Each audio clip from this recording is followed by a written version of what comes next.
Good day po sa lahat!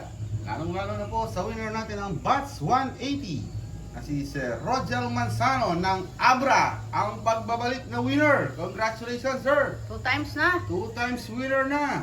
Okay. Ito po ang inyong napiling unit, ang Echo Indobarrel Well, Stainless Receiver. Napakatibay, sir!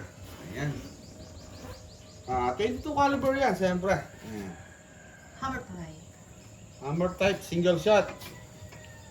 Ipa-part test po natin siya dun sa black steel plate ng 5 shots.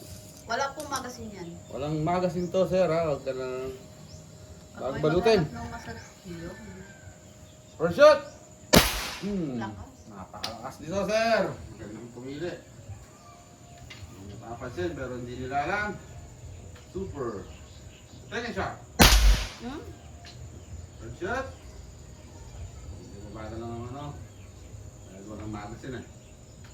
Third shot. Hindi naman tayo nagmamadali. Fourth. Medyo masikip yung ano niya.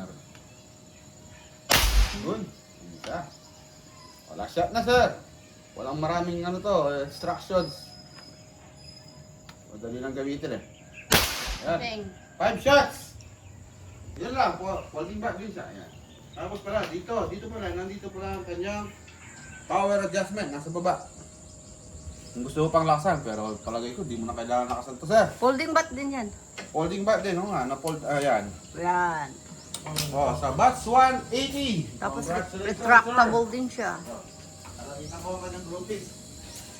3,000 PSI. Maximum load. Regulated na din. Caliber 22 pellet. Ayos ang tama, no?